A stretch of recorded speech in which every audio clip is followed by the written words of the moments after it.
up mistakes, as long as it's not big mistakes. If the mistakes are small, then they can be fixed fairly easily. I mean, if you dip it and then, you know, the one half is all jacked up, then you're going to have to wipe it all down and start from scratch. But yeah, I go in like that, pulling it toward me and going down to get over these humps right here. And then I'm pulling it toward me and going down, pulling it toward me and going down, and then right at the end, and I'll kind of just go just like that, go down in it to get that half of the inside and half here. And it seems to have been working pretty good. Like I said on this one, I mean, in the trigger guard, I don't know if you can see that, but there's a seam in the middle of that trigger guard on the inside and one on the outside, but you can't really tell it. I think on this seam I actually touched it up with a little Sharpie marker or something. You know, you can do that wherever the seam's at. If you're able to, you know, you can kind of touch it up. But yeah, you can't really tell it, but there is a seam in there, a seam in the middle, all the way across, and in the front. This seam right here, you can see it's right there. I didn't roll this one right. I should have rolled it to where the seam was going to be on the bottom. But things like that, like the buffer tube, on a buffer tube like this, you know, I'll go down in. You want to go down in like this. You don't want to go flat in, because then you'll create trapped air, which will leave a void. So I kind of go in at a 45, get it down in the water, and then I roll it. And then, you know, that'll be perfect. And that's the way I do these right here. I use that press and seal stuff, and I go right across the bottom. Normally on the rails, I don't use a tape. I just use the press and seal. So I'll get the press and seal out, and I'll put it right across the middle of the bottom of the rail like that. I normally cut it. I got a better X-Acto knife, so I cut it a little cleaner. But I'll go right down the middle of the bottom of the rail, and then I'll bring it around. I cut just enough to where I come right around and I stick it to the top of the rail. So one half of it is masked off, and then the other half's not. And then on these, I go in at a 45. I just go in just like that, straight down, until it's under the water. Shake it off, bring it out, pull the press and seal off of the one side. The side that's, you know, that I got the press and seal off, I'll pull the press and seal off. The side that's dipped, I keep that side down to where the slimy shit doesn't run over onto this side. And I'll stick it on a peg hook and hang it up, let it dry with the dip side down for a while. Or, I mean, you can do it straight up, either way. Just don't do it to where the dip side is hanging up. You don't want the dip side on the upper side, because that stuff will start running, dripping down onto your non-dip side, and then it'll screw the other side up. So I'll hang it up with the dip side down, let it dry for a while. I'll come over about every 15 minutes when I'm doing the lower, and I'll blow it off with the air hose until I get it dry. And then once it's dry, same with this, you know, I'm blowing the air off. If I dip the side first, this side will be dipped. I'll keep this side up, or I'll hang it to where it's straight up and down like this, to where the dip side won't run over onto the side. And I'll hang it up, keep blowing the water off of it until it dries, keep shaking it. And then once this side's dry and you don't see any water on it at all, it's got to be dry, then I'll lay my film, shoot the activator on it, and I'll come back over here, and this side's still wet, or this side, you know, it's still got the masking slimy crap all over it, and the dip. And then I'll dip this side. I'll go down in it. I kind of do it the same way. I kind of go down, kind of pulling it toward me, get over this hump right here, and then I kind of tilt it back this way and go down, and then I kind of go down like that. Shake it off, and then when you pull it out, it's ready to rinse. Both sides. Everything's ready to rinse off. And then you rinse all the slimy shit off of both sides, hang it up, let it dry. And then it's ready for clear coat. And on the rails, I do the same thing. But I dip it at a 45, go straight down, pull it out, shake all the water off, pull the press and seal shit off of the side, hang it up, let it dry, blow the water off of it a couple times, get it good and dry, and then I dip the other side, go in at a 45. Here's a bunch of clear coat coming out of this tube. I've used this tube right here a couple times, so there's a bunch of clear coat in it. But yeah, after I've dipped the other side, it's ready to rinse. Then you rinse the whole thing. Rinse all the slimy shit. It takes a while to rinse all that slimy shit off. Once the slimy stuff's off of it, hang it up, let it dry, and then once it dries, it's ready for clear coat, and then you're good to go. A stock like this, I normally roll it, and what I'll do is I'll go in kind of at a 45 up to the center point of this right here. I put it down in there until that water gets up to that center point, and then I'll start lowering this end in until I'm halfway in the water, to where the water's halfway into it, and then I roll it like that, and then go down.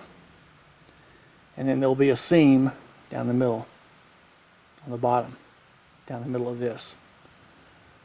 But the top won't have a seam, because if you go in like that and then you roll over like that, it's all one dip all the way around, and then you'll just have one seam right down the middle of that.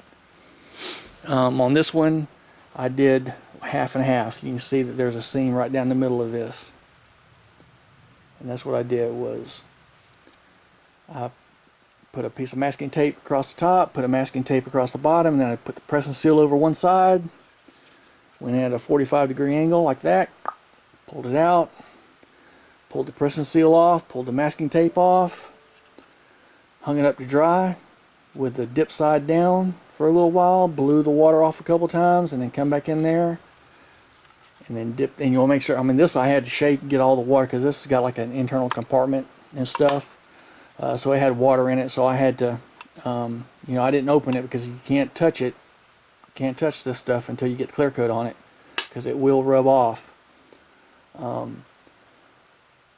But I shook it until all the water came out of it, and blew it off with my air gun. And then once the side that wasn't dipped was dry, then I put my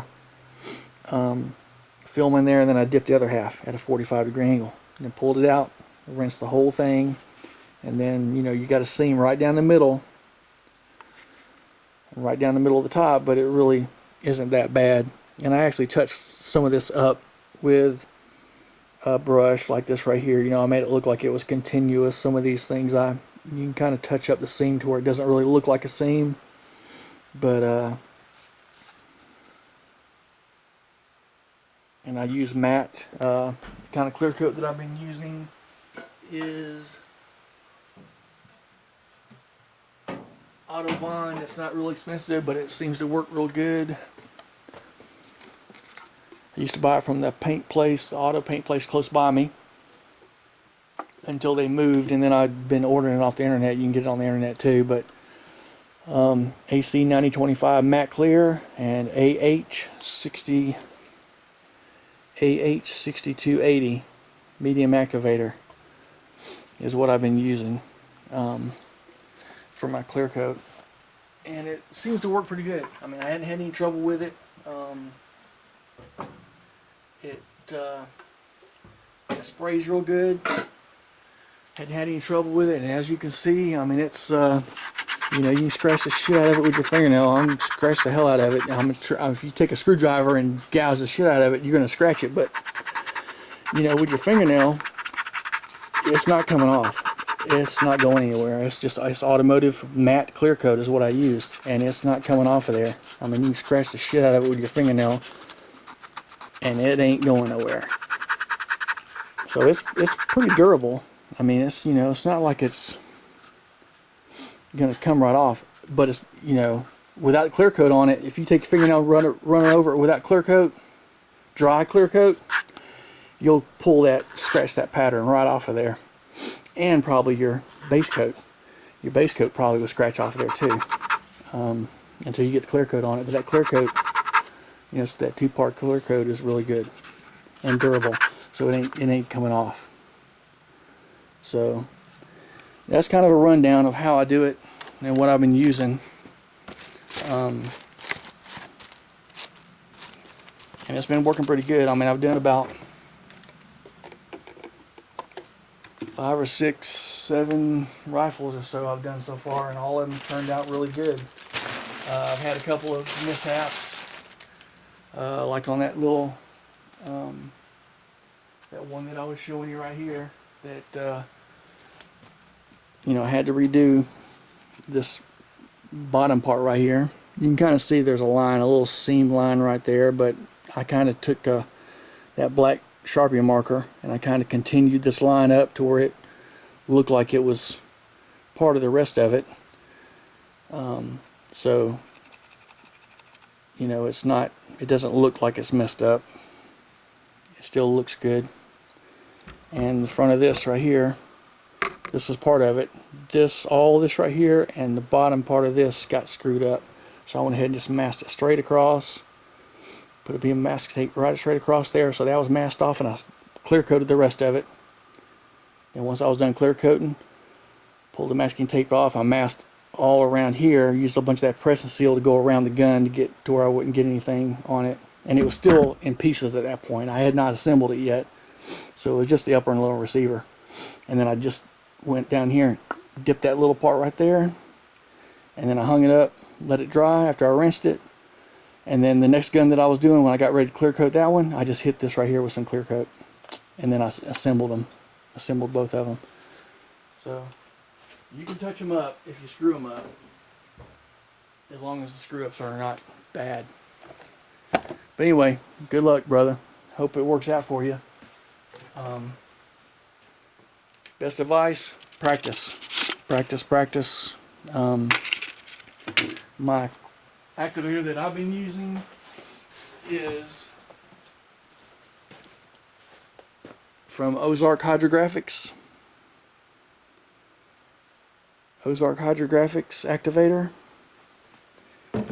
and Super Brew activator. I ordered this. It was not from K2. I ordered it from a different place that said it was K2 Super Brew. I was having trouble with this activator with some of the films. It wasn't working real good. So I ordered some of the old standby, the old Ozark Hydrographics. This is a pretty potent activator right here, and you only have to do like one quick pass across it, like you saw in the other video I sent. With this activator, normally you have to do 2 passes because it's a softer, not as potent activator. But everything seems to be working. The film that wasn't working with this is working with this. So, you know, that's what I've been using. But you have to play around with it, because your water temperature, the amount of activator that you're spraying out of your gun, all that makes a difference. That's why you need a cheap way to use small amounts of film to test it and see how it's going to do. Because if you dip it and then when you rinse it, if it starts rinsing off, you're going to know right away that you got too much activator, or if you get little pinholes all in it, then you know you're not, or you know, if you dip in it, it seems like it's not paint. If it's still like you're dipping into something that's still kind of solid, like it kind of, when you dip it in there, it all kind of starts pulling together, then you know that you don't have enough activator. Once you spray the activator and it's good, it'll just basically be like paint floating on the water, and when you dip that in there, it won't disturb anything around it. But if you pull it out, it all starts just running off, then you got too much activator. So you need a way to practice cheaply, and that's the best way to do it. So hope it works out for you, man. Let me know if you have any questions, and good luck.